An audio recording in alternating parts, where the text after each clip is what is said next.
ಅದು 2013 ಕನ್ನಡದಲ್ಲಿ big boss ಎಂಬ ರಿಯಾಲಿಟಿ ಶೋ ಪ್ರಾರಂಭವಾಗುತ್ತೆ.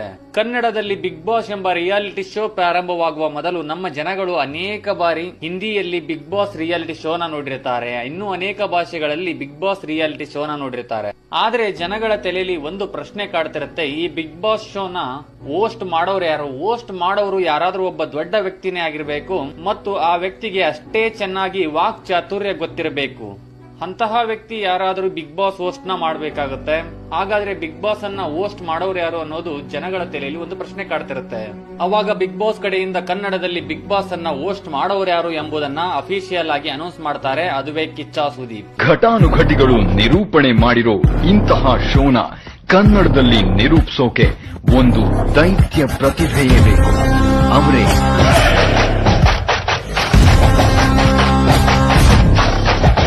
ಭಾರತೀಯ ಚಿತ್ರರಂಗದ ದಿವ್ಯರು. ಬಾಲಿವುಡ್ ಟಾಲಿವುಡ್ ಗಳನ್ನ ಹೆಣತ್ತಾ ಇರೋ ಕನ್ನಡದ ಕೋಲ್ಮಿಂಚು. ವಿಶ್ವಕ್ಕೆ ಚಾಚಿದ ಕನ್ನಡದ ಕೀರ್ತಿಯ ಕಂಪು ಸುದೀಪ್. ಸ್ನೇಹಿತರೆ, ಅವಾಗಲೇ ಕಿಚ್ಚ ಸುದೀಪ್ ಅವರಿಗೆ ದೊಡ್ಡದಾದಂತಹ ಫ್ಯಾನ್ಸ್ ಫಾಲೋವಿಂಗ್ ಇತ್ತು. ಇಡೀ ಕರ್ನಾಟಕದಾದ್ಯಂತ ಕಿಚ್ಚ ಸುದೀಪ್ ಅವರ ಅಭಿಮಾನಿಗಳ ಬಳಗವಿತ್ತು. ಬಿಗ್ ಬಾಸ್ ಕಡೆಯಿಂದ ಒಳ್ಳೆಯ ನಿರ್ಧಾರವಾಗಿತ್ತು ಇಲ್ಲಿ ಕಿಚ್ಚ ಸುದೀಪ್ ಅವರನ್ನ ಆಯ್ಕೆ ಮಾಡಿಕೊಂಡಿದ್ದು. ಸ್ನೇಹಿತರೆ, ಬಿಗ್ ಬಾಸ್ ಎಂಬ ರಿಯಾಲಿಟಿ ಶೋ ಪ್ರಾರಂಭವಾಗುವ ಮೊದಲು ನಮ್ಮ ಜನಗಳು ಅನೇಕ ರಿಯಾಲಿಟಿ ಶೋಗಳನ್ನ ನೋಡಿದ್ರು. ಆದರೆ ಬಿಗ್ ಬಾಸ್ ಇಷ್ಟವಾಗುವಷ್ಟು ಇನ್ಯಾವುದೇ ರೀತಿಯಾದಂತಹ ರಿಯಾಲಿಟಿ ಶೋಗಳು ಜನಗಳಿಗೆ ಅಷ್ಟೊಂದು ಹತ್ತಿರವಾಗಲಿಲ್ಲ. ಏಕೆಂದರೆ ಮೊದಲನೇ ಕಾರಣ, ಬಿಗ್ ಬಾಸ್ ಎಂಬ ರಿಯಾಲಿಟಿ ಶೋನಲ್ಲಿ 100 ದಿನಗಳ ದೊಡ್ಡದಾದಂತಹ ರಿಯಾಲಿಟಿ ಶೋ ಅದು. ಅದು ಅಲ್ಲದೆ ಆ ರಿಯಾಲಿಟಿ ಶೋನಲ್ಲಿ ಯಾವುದಾದ್ರೂ ಒಂದು ಕ್ಷೇತ್ರದಲ್ಲಿ ದೊಡ್ಡ ಸಾಧನೆ ಮಾಡಿರಬೇಕು. ದೊಡ್ಡ ಸಾಧನೆ ಮಾಡದಿದ್ದರೂ ಪರವಾಗಿಲ್ಲ, ಅವರು ಯಾವುದಾದ್ರೂ ಒಂದು ಕ್ಷೇತ್ರದಲ್ಲಿ ಗುರುತಿಸಿಕೊಂಡಿರಬೇಕು. ಅದು ಅಷ್ಟೇ ಅಲ್ಲ, ಅವರು ಜನಗಳಿಗೆ ಪರಿಚಿತರಾಗಿರಬೇಕು. ಅಂತವರನ್ನ ಬಿಗ್ ಬಾಸ್ ನ ರಿಯಾಲಿಟಿ ಶೋಗೆ ಕರ್ಕೊಂಡ್ ಬರ್ತಾರೆ. ಅವರು 100 ದಿನಗಳ ಕಾಲ ಒಂದೇ ಮನೆಯಲ್ಲಿ ಯಾವ ರೀತಿಯಾಗಿರುತ್ತಾರೆ ಮತ್ತು ಬಿಗ್ ಬಾಸ್ ನ ಆದೇಶಗಳ ಕೆಳಗೆ ಯಾವ ರೀತಿಯಾಗಿ ಕೆಲಸ ಮಾಡ್ತಾರೆ, ಯಾವ ರೀತಿಯಾಗಿ ಅವರು ಅಲ್ಲಿರುವಂತಹ ಸ್ಪರ್ಧಿಗಳ ಜೊತೆಗೆ ಹೊಂದಾಣಿಕೊಂಡು ಬದುಕುತ್ತಾರೆ ಮತ್ತು ಯಾರು ಕೊನೆಯಲ್ಲಿ ಜನಗಳ ಮನಸ್ಸನ್ನ ಗೆದ್ದು ಬಿಗ್ ಬಾಸ್ ಅನ್ನ ಟ್ರೋಫಿ ಗೆಲ್ತಾರೆ, ಅವರು ಆ ಬಿಗ್ ಬಾಸ್ ಸೀಸನ್ ನ ವಿನ್ನರ್ ಆಗ್ತಾರೆ. ಸ್ನೇಹಿತರೆ, ಬಿಗ್ ಬಾಸ್ 2013ರಿಂದ ಏನು ಪ್ರಾರಂಭವಾಗಿತ್ತು, ಅಲ್ಲಿಂದ 3 ಸೀಸನ್ ಅಂದರೆ ಮೊದಲನೇ ಸೀಸನ್, 2ನೇ ಸೀಸನ್, 3ನೇ ಸೀಸನ್ ಮತ್ತು 4ನೇ ಸೀಸನ್ ಮತ್ತು ಇನ್ನು ಕೆಲವೊಂದಿಷ್ಟು ಸೀಸನ್ಗಳು ಜನಗಳಿಗೆ ತುಂಬಾ ಇಷ್ಟವಾಗಿದ್ವು. ಏಕೆಂದ್ರೆ ಅಲ್ಲಿ ನಡೀತಿದ್ದಂತಹ ಟಾಸ್ಕ್ ಆಗಿರಬಹುದು ಮತ್ತು ಜನಗಳನ್ನ ರಂಜಿಸೋದಾಗಿರಬಹುದು, ಕಾಮಿಡಿ ಮೂಲಕ, ಟಾಸ್ಕ್ ನಲ್ಲಿ ತೋರಿಸುವಂತಹ ಪರ್ಫಾರ್ಮೆನ್ಸ್ ಮೂಲಕ ಮತ್ತು ಅವರವರೇ ಸಮಸ್ಯೆಗಳನ್ನ ಸರಿಪಡಿಸಿಕೊಂಡು ಹೊಂದಾಣಿಕೊಂಡು ಹೋಗುತ್ತಿದ್ದಂತಹ ಆ ಸೀಸನ್ಗಳೇ ಒಂದು ರೀತಿ ನೋಡುಗರ ಗಮನ ಸೆಳೆದಿದ್ವು. ಇಲ್ಲಿ ಬಿಗ್ ಬಾಸ್ ಎಂಬ ಕಾರ್ಯಕ್ರಮ ಇಡೀ ಫ್ಯಾಮಿಲಿ ಕುಳಿತು ನೋಡುವಂತಹ ರಿಯಾಲಿಟಿ ಶೋ ಆಗಿ ಮಾರ್ಪಟ್ಟಿತ್ತು. ಹಾಗಂತ ನಾನು ಅಲ್ಲಿ ಜಗಳ ಆಗುತ್ತಿಲ್ಲ ಅಂತ ಹೇಳ್ತಿಲ್ಲ, ಅಲ್ಲಿಯೂ ಸಹಿತ ಜಗಳ ಆಗ್ತಿದ್ವು. ಆದ್ರೆ ನೀವು ಇವಾಗ ಏನ್ ನೋಡ್ತಿದ್ದಾರೆ, 2 ಸೀಸನ್ಗಳು, ಈ 2 ಸೀಸನ್ಗಳಷ್ಟು ಯಾವುದೇ ರೀತಿಯಾದಂತಹ ಗಲಾಟೆಗಳು ಅಲ್ಲಿ ಆಗ್ತಿರೋದಿಲ್ಲ. ಕೇವಲ ಆ ರಿಯಾಲಿಟಿ ಶೋಗಳು ಯಾವ ರೀತಿಯಾಗಿದ್ವು ಅಂದ್ರೆ ಜನಗಳಿಗೆ ಮನೋರಂಜನೆ ತಲುಪಿಸಬೇಕು ಮತ್ತು ಟಾಸ್ಕ್ ಮೂಲಕ ಆಟವನ್ನ ಹೇಗಾಡ್ತಾರೆ, ಒಂದು ರಿಯಾಲಿಟಿ ಶೋ ಯಾವ ರೀತಿಯಾಗಿರ್ಬಹುದು ಅನ್ನೋದಕ್ಕೆ ಇಲ್ಲಿ ಬಿಗ್ ಬಾಸ್ ಶೋ ಮಾದರಿಯಾಗಿತ್ತು. ಆದ್ರೆ ಇವಾಗ ನೀವು ನೋಡ್ತಾನೆ ಇರಬಹುದು, ಕೆಲವೊಂದಿಷ್ಟು ಸೀಸನ್ಗಳಿಂದ ರಿಯಾಲಿಟಿ ಶೋ ಅನ್ನೋದು ಯಾವ ರೀತಿ ಆಗಿದೆ ಅಂದ್ರೆ ಗಲಾಟೆಗಳೇ ಆಗಿವೆ. ಅದು ಅಲ್ಲದೆ ನೈಜ ಪ್ರತಿಭೆಗಳಿಗೆ ಮತ್ತು ಯಾರು ಬಿಗ್ ಬಾಸ್ ಶೋಗೆ ಅರ್ಹರೋ ಅಂತವರನ್ನ ಕರ್ಕೊಂಡು ಬರ್ತಿಲ್ಲ. ಅದನ್ನು ಹೊರತುಪಡಿಸಿ ಇನ್ಯಾವುದೋ ರೀತಿಯಲ್ಲಿ ವೈರಲ್ ಆದಂತಹ ಕೆಲವೊಂದಿಷ್ಟು ಪರ್ಸನ್ ಗಳನ್ನ ಬಿಗ್ ಬಾಸ್ ಶೋಗೆ ಕರ್ಕೊಂಡ್ ಬರೋದು, ಇಲ್ಲಾಂದ್ರೆ OTTಗೆ ಕರ್ಕೊಂಡ್ ಬರೋದು, ಈ ತರ ಆಗೋಕೆ ಪ್ರಾರಂಭವಾಯಿತು. ಒಂದು ಕಡೆ ಇಲ್ಲಿ ಬಿಗ್ ಬಾಸ್ ಶೋ ಕೇವಲ TRP ರೇಟಿಂಗ್ ನ ನೋಡೋಕೆ ಸ್ಟಾರ್ಟ್ ಮಾಡಿತು. ಅವ್ರು ಅನ್ಕೊಂಡಿದ್ದೇನೋ ನಿಜ ಆಯ್ತು, 2-3 ಸೀಸನ್ಗಳಿಂದ ಅತ್ಯುತ್ತಮವಾದಂತಹ TRP ರೇಟಿಂಗ್ ಬರೋಕ್ ಸ್ಟಾರ್ಟ್ ಆಯ್ತು. ಆದ್ರೆ ಕೆಲವೊಂದಿಷ್ಟು ಜನಗಳಿಗೆ ಇದು ಇಷ್ಟ ಆಗ್ಲಿಲ್ಲ. ಸ್ನೇಹಿತರೆ, ಈ 2-3 ಸೀಸನ್ಗಳಿಂದ ನಾವು ನೋಡ್ತಾನೆ ಇದೀವಿ, ಬಿಗ್ ಬಾಸ್ ಪ್ರಾರಂಭವಾದ್ರೆ ಸಾಕು ಗಲಾಟೆಯಿಂದಲೇ ಪ್ರಾರಂಭವಾಗುತ್ತೆ. ಅದು ಮುಗಿಯೋವರೆಗೂ ಸಹಿತ ಗಲಾಟೆಯಿಂದಲೇ ಮುಗಿಯುತ್ತೆ. ನೀವು ನೋಡ್ತಿರ್ಬಹುದು, ಇತ್ತೀಚೆಗೆ ಏನ್ ಬಿಗ್ ಬಾಸ್ ಶೋ ಪ್ರಾರಂಭವಾಗ್ತಿದೆ, ಆ ಬಿಗ್ ಬಾಸ್ ಶೋ ಪೂರ್ತಿ ಸಹಿತ ಗಲಾಟೆಗಳೇ ನೋಡ್ತಿರ್ತೀವಿ. ಅದು ಒಂದಿನದ್ದಲ್ಲ, ನಿನ್ನೆ ಆಗಿದ್ನ ಇವತ್ತು ತೋರಿಸ್ತಾರೆ, ಮತ್ತೆ ನಿನ್ನೆ ಆಗಿದ್ನ ನಾಳೆ ತೋರಿಸ್ತಾರೆ.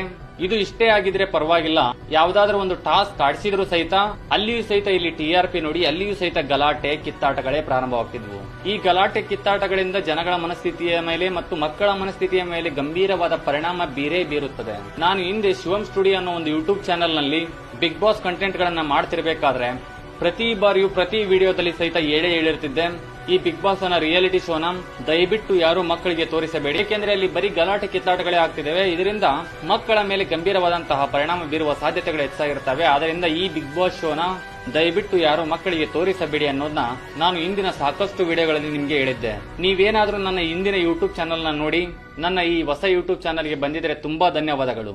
ಸ್ನೇಹಿತರೆ, ಬಿಗ್ ಬಾಸ್ ಶೋನ ಕಿಚ್ಚ ಸುದೀಪ್ ಅವರು ನೆಕ್ಸ್ಟ್ ಸೀಸನ್ ನ ನಡೆಸೋಲ್ಲ ಅನ್ನೋದಕ್ಕೆ 3 ಮುಖ್ಯ ಕಾರಣಗಳಿವೆ. ಒಂದು, ನಾನು ಈ ಹಿಂದೆ ನಿಮ್ಗೆ ಹೇಳಿದಂತೆ Kannada Bigg Boss reality show ಅನ್ನೋದು ಯಾವ ರೀತಿಯಾಗಿದೆ ಅಂದ್ರೆ ಕೇವಲ TRP ಗೋಸ್ಕರ ಮಾತ್ರ ಇಲ್ಲಿ ಈ ಶೋ ನಡೆಯುತ್ತಿದ್ದಂತೆ ಕಾಣುತ್ತಿದೆ ಎಲ್ಲ ಜನಗಳಿಗೆ.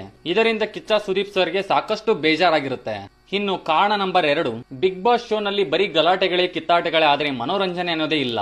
ಮನೋರಂಜನೆ ಅನ್ನೋದು ಈಗ ಕನ್ನಡ ಬಿಗ್ ಬಾಸ್ ನಲ್ಲಿ ಮರೆತು ಹೋಗಿದೆ ಅನಿಸುತ್ತೆ. ಹಳೆಯ ಬಿಗ್ ಬಾಸ್ ಸೀಸನ್ ಗಳನ್ನ ಏನಾದ್ರೂ ನೋಡಿದ್ರೆ ಅಲ್ಲಿ ಹಾಡು ಇರಬಹುದು, ಕುಣಿತ ಇರಬಹುದು, ಸಾಕಷ್ಟು ಮನೋರಂಜನೆ ಇರ್ತಿತ್ತು. ಆದ್ರೆ ಇಂದಿನ ಸೀಸನ್ ನಲ್ಲಿ ಅದು ಅರ್ಧಂಬರ್ಧ ನಡೆದ್ರೂ ಪರವಾಗಿಲ್ಲ. ಬಿಗ್ ಬಾಸ್ ನಲ್ಲಿ ಹನುಮಂತನನ್ನ ಕರ್ಕೊಂಡ್ಬಂದು ಅತ್ಯುತ್ತಮವಾದಂತಹ ಕೆಲಸ ಮಾಡಿದ್ರು. ಹಾಗಂತ ಅಲ್ಲಿಯೂ ಸಹಿತ ಗಲಾಟೆಗಳು ಆಗಿಲ್ಲ ಅನ್ನೋಂಗಿಲ್ಲ, ಅಲ್ಲಿಯೂ ಸಹಿತ ಸಾಕಷ್ಟು ಗಲಾಟೆಗಳಾಗಿದ್ವು. ನೀವು ಇಲ್ಲಿ ಓ ಸೀಸನ್ ನಲ್ಲಿ ನೋಡಿರ್ಲೇಬಹುದು, ಇಲ್ಲಿ ಸಾಕಷ್ಟು ಗಲಾಟೆಗಳು ಪ್ರಾರಂಭದಿಂದಲೇ.